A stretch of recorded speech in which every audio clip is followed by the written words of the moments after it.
Welcome to biology class. Yes, dear students, in our previous lecture we started chapter number 5, that is called the cell cycle. So in cell cycle we have to learn what is cell cycle, how cell divides, how one cell divides into two cells, and how one cell divides into four daughter cells. There are different types of the cell division. So if we say okay, what is cell cycle, then we will proceed to the types of the cell division, how cell divides. So starting from the topic, that is chapter number 5's topic, that is called the cell cycle. What does it mean by the cell cycle? The sequence of changes which occur during cell division to the next cell division.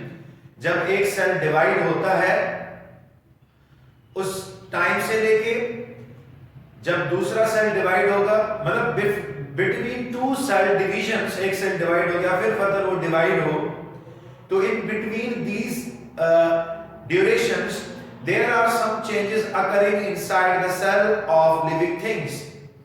तो वो जो cell के अंदर different changes होती हैं, sequence of changes which are occurring before the cell division and before another cell division, that is basically the cell cycle. I have written the definition over here.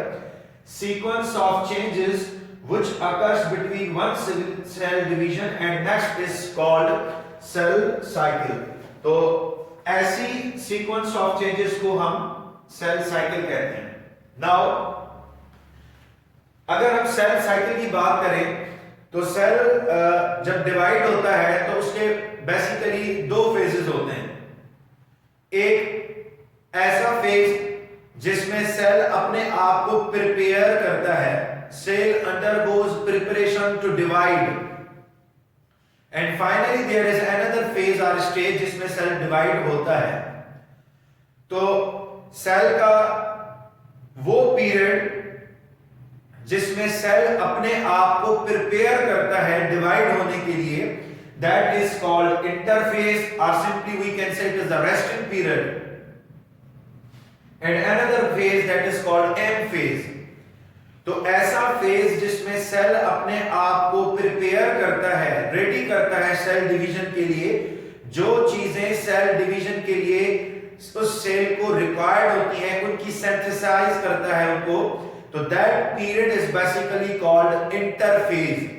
And the period which is the period of cell division, it is called M phase. So इसको simply हम कह सकते हैं कि interphase is period of non division of cell and M phase is period of cell division. जिसमें cell divide होगा that is M phase, और जिसमें सेल अपने आप को प्रिपेयर करेगा सेल डिवीजन के लिए that is called the interphase.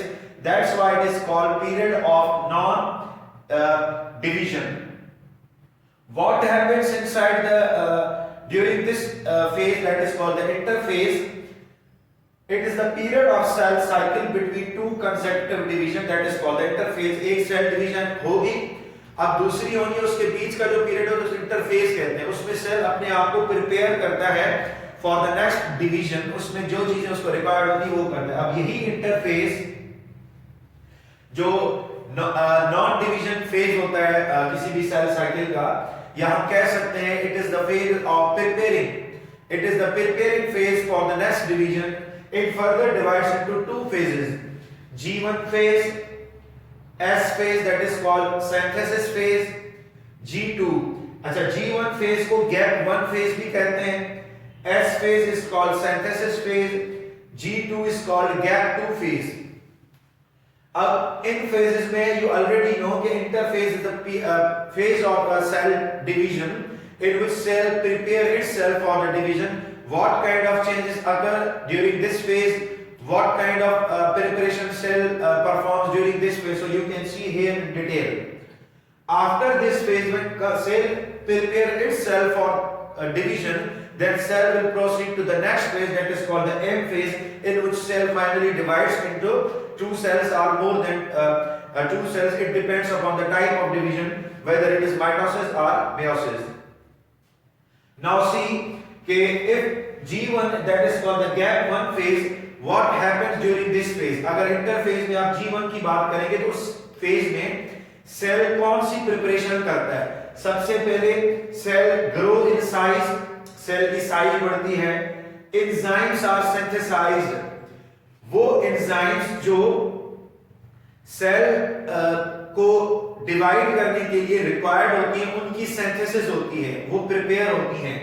As well as DNA units जो होते हैं, जो पूरा डीएनए का जो स्ट्रैंड होता है उसको फॉर्म करने के लिए वो यूनिट्स जरूरी होते हैं, वो असेंबल होते हैं फॉर डीएनए सिंथेसिस। क्योंकि अगर एक सेल दो सेल और बनाएगा तो हर सेल को डीएनए भी ट्रांसफर होगा। तो डीएनए तब ट्रांसफर होगा जब डीएनए रेप्लिकेट होगा, और डीएनए रेप्लिकेशन के लिए जो यूनिट्स चाहिए होंगे वो आपको G1 फेज में वो असेंबल्ड होंगे। नाउ G1 फेज के बाद you have S phase, that is called the synthesis phase. अब सिंथेसिस फेज में you can see replication of DNA occurs. Replication means कि डीएनए जो एक होता है किसी भी सेल में वो डुप्लीकेट होके रेप्लिकेट होता है, मल्टीप्लाई होता है। जैसे दूसरा सेल जो डिवाइड होगा, इस सेल से नया सेल बनेगा, उसमें भी डीएनए ट्रांसफर हो। Then we have chromatin material duplicated.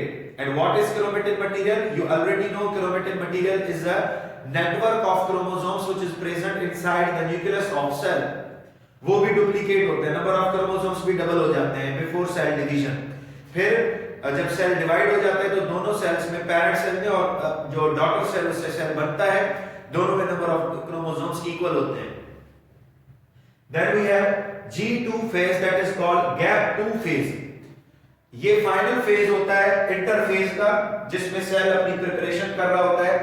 After G2 phase और गैप 2 फेज, सेल जो है ना फाइनली डिवाइड होने के लिए सेल डिवीजन परफॉर्म करता है, और सेल डिवीजन वेदर माइटोसिस होगी या मेयोसिस होगी, इस बेसिस पे G2 फेज को हम प्री माइटोटिक फेज भी कहते हैं।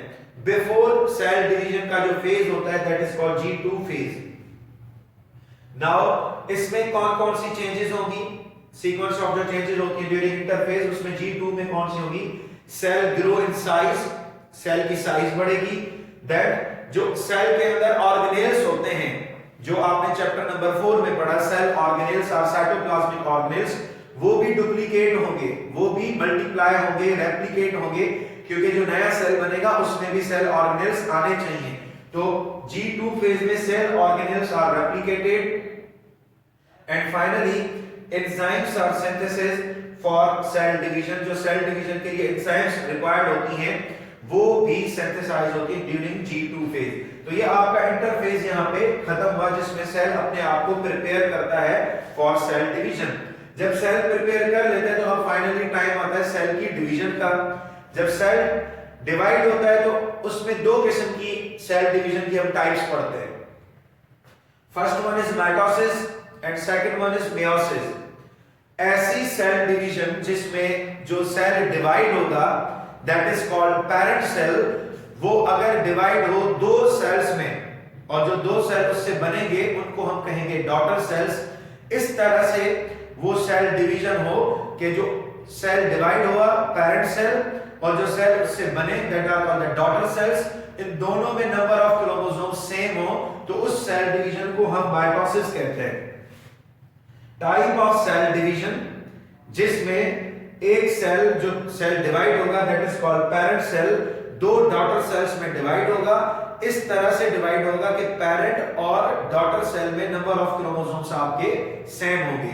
But on the other hand when you talk about the meiosis, meiosis में एक सेल जो डिवाइड होगा जिसको आप पैरेंट सेल कहते हैं, वो चार डॉटर सेल्स में डिवाइड होता है इन अ वे कि number of chromosome reduces to half. Number of chromosome reduce हो जाते हैं। अगर पैरेंट में नंबर ऑफ क्रोमोसोम 46 थे तो जो डॉटर सेल बनेगा वो 23 का होगा। तो उस टाइप ऑफ सेल डिवीजन को हम मेयोसिस कहते हैं। तो इनिशियली आज हमने स्टार्ट किया सेल साइकिल क्या है, फिर सेल साइकिल के दो फेजेस में हमने उसको डिवाइड किया। Cell cycle is basically the sequence of changes which are occurring before cell division. Interphase और एम फेज, ऐसा फेज जिसमें सेल अपने आप को प्रिपेयर करता है उसको इंटरफेज कहते हैं। और एम फेज जो होता है वो आपका सेल डिवीजन का पीरियड होता है जिसमें फिर सेल फाइनली डिवाइड होता है। तो इंटरफेज अभी तक हमने कंप्लीट किया। अब आ जाता है एम फेज। एम फेज में आप दो किस्म की सेल डिविजन्स पढ़ेंगे, माइटोसिस एंड मेयोसिस। तो इन आवर कमिंग क्लास जिसमें हम माइटोसिस स्टार्ट करेंगे, पूरी माइटोसिस के जितने भी फेजेस हैं, माइटोसिस की डेफिनेशन, माइटोसिस एक सेल से दो सेल कैसे बन रहे हैं और ड्यूरिंग द सेल डिवीजन कितने फेजेस आ रहे हैं, डायग्राम्स के साथ, उसकी डिस्क्रिप्शंस के साथ आपको नेक्स्ट क्लास में इस चीज को हम कंटिन्यू करेंगे। तो आज के लिए सिर्फ आपका ये था कि सेल साइकिल क्या है, उसके फेजेस क्या होते हैं और कितने किस्म की सेल डिवीजन हमें पढ़नी है, वो मैंने आपको बताया। सो इंशाल्लाह कमिंग क्लासेस में हम माइटोसिस और मेयोसिस को कंप्लीट करेंगे। सो टिल देन, अल्लाह हाफिज, टेक केयर।